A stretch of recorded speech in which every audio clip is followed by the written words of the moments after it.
Hey guys, it's Miss Wilson again. Happy Tuesday. I made a huge video last night and for whatever reason it's not showing, so I'm doing new ones all separate this morning and I will get those posted as soon as possible. All right, so what we're doing this morning is we're going to do some more review. It's very important to review, especially since we missed so much from last semester and we missed a lot of valuable summertime as well. All right, so what I want you to do, if you're not able to download these PDFs or whatnot, what you can do is go ahead and just write these down in a journal. I'm going to do a couple and then I want you to do the others. So what we're going to do here is round the numbers to the nearest tenth. There are so many reasons I can't tell you why we would need tenths numbers. You'll see them everywhere. If you look in your pantry, you'll see lots of decimal numbers. Not everything is exactly to the tenths, so you might have values that go to the hundredths place, but you need something that makes sense to people and make it to the tenths, because that's easier for people to understand the size of something when it has larger pieces to it. So we're going to round each number to the nearest tenth. So let's focus on the tenths place. And remember, when we're rounding, we look to the digit directly to the right to tell us whether we're closer to that same place or if we're closer to the next higher value. So if our next digit is 0, remember our phrase, we'd say we look next door. If it's 5 or higher, add one more. If it's 4 or less, we're going to let it rest. We're going to let that 9 stay. So we still have that 8 as our whole number. That does not change. Okay, so we have 8 and 9 tenths. And what I always told my kids last year, if they ask for tenths, give them tenths. All right, and that is a tenths number. Okay, let's look at the next one. This is 147 and 79 hundredths. We're going to focus on the tenths place. We'll look at the hundredths, and that hundredths is only one digit away from making that 7 become an 8. So if we were thinking about money, if this was $147.79, if we had just one more little penny, then we would have 80 cents. It's the same concept. So we're very close to 8 tenths there. So what we're going to do is we're just going to make it go up. So 147, you'd still have that 147, and then that would be an 8 because this makes this go up. It's closer to 8 tenths than it is back down to 7 tenths. Okay, I want you to try these two by yourself. I want you to identify your tenths place and then see whether that hundredths place makes the tenths place stay or does it make it go up in value. Which one is it closer to? I'm going to pause the video and so should you. Go ahead and work on those and we'll check them in just a second. Okay, so check your work. If you rounded these correctly, this 0 looks at the 2. The 2 is 4 or less. So it stays as 0. It's actually closer to 0 tenths than it is to 1 tenth. So it'd just be 84. You could drop off this 0 and just leave it 84. And then the last one is 71 and 5 tenths. I hope you got those right. All right, so I'm going to go ahead and move this up just a little bit so you can see. All right, now we're going to round to the nearest hundredth. Same process, just a different place. So hundredths place would be like your pennies. So if you had $406 and you wanted to know, oh, pardon me, hang on. Nope. If you wanted to know how many pennies that you need, okay, go away. All right, then you would take that thousandths number and you would use it to help you determine how many pennies you would need there. Okay, so we look next door. 5 or higher, add one more, but a 2 is 4 or less, so that means it's closer to 3 hundredths than it is up to 4 hundredths. So we're just going to leave that 3, so you still keep that 406. That does not go away. That 7 stays because it's all before that rounded digit. Okay, so this is going to stay 406 and 73 hundredths.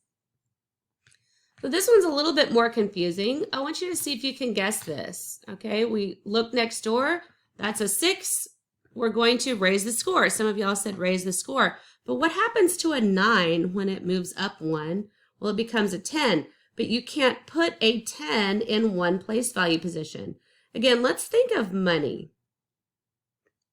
If you had 99 cents and you had to add on one more penny, what happens? Okay, it all regroups into one whole or one whole dollar, doesn't it? Well, the same thing happens here. If you have 99 cents and you have this 6, and we know that we're supposed to be adding 1, this actually becomes an addition problem. 9 plus 1 is 10. You'd regroup that. 9 plus 1 is 10. And look at that. It crosses over, and look what you get. You get that $1. Or one whole, whatever that value represents. It does not have to be money. Okay, so I want you to try these next two, and remember we're rounding to the nearest hundredth. Go ahead and pause your video and work those out on your paper and check them in just a minute. Okay, guys, so these are your answers. If you rounded this correctly, it's 68 and 1400ths, because that 1 tells you to leave that 4 alone. And this is a value. And then in 500 and 457 thousandths, what we're going to do is look at that 7. That 7 tells the 5 to move up, okay? It's going to be closer to 600ths than it is back down to 500ths.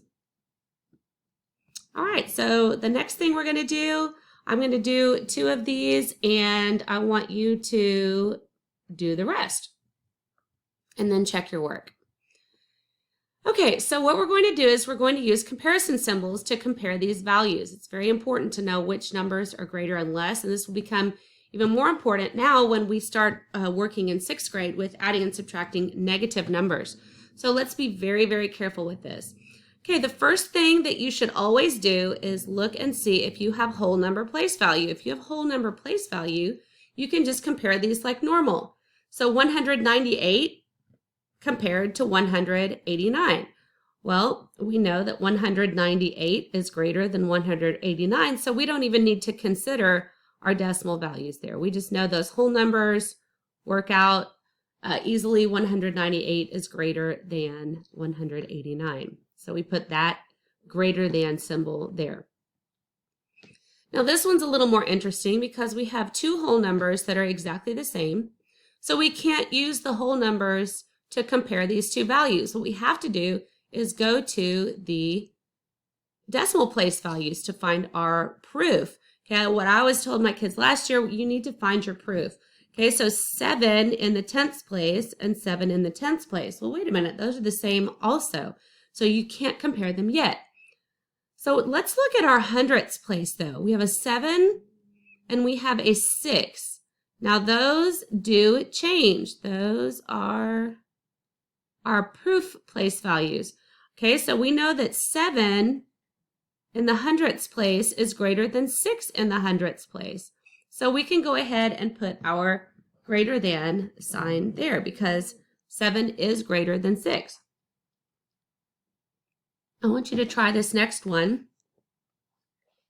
and then we'll check it, but I do want you to do the rest yourself. So here again, the whole number is exactly the same.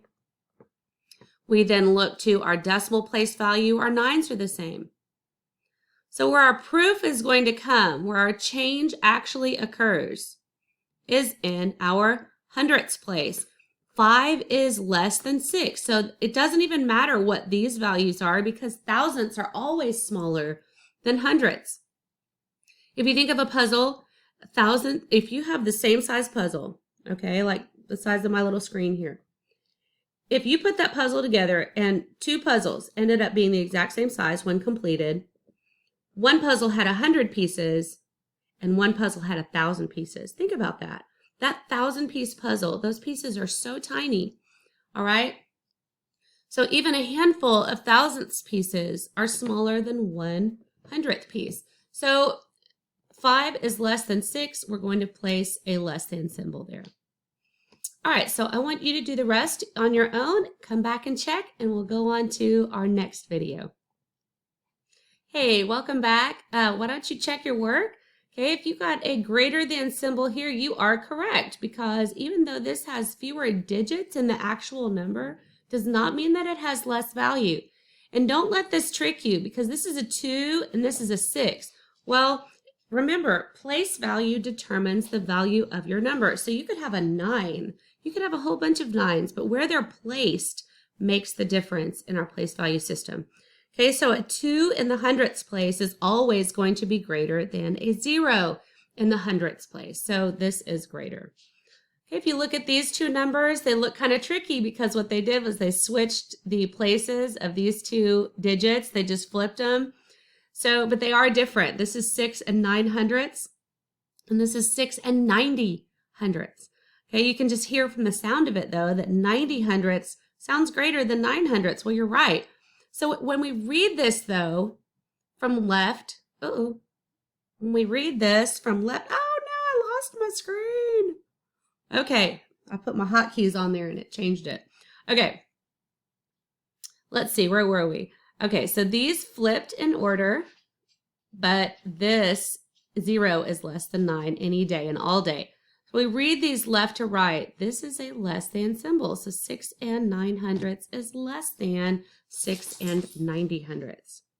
All right, so F, we have two whole numbers here that we can go ahead and order. We have 400 and then 403.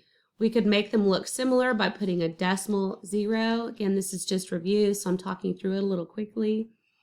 And then the last one, so we'd know 400 is less than 403. And then the last one, 88 and 88 have the same whole number. 4, you'll notice that I've circled my proof place value position. So 4 is greater than 3. So this entire value is greater than this entire value. Yeah, I bet y'all did an awesome job. That was a review of some awesome 5th grade skills that we need to carry forward into 6th grade. We'll never, never, never need to lose these skills. So thank you. I hope you did a great job.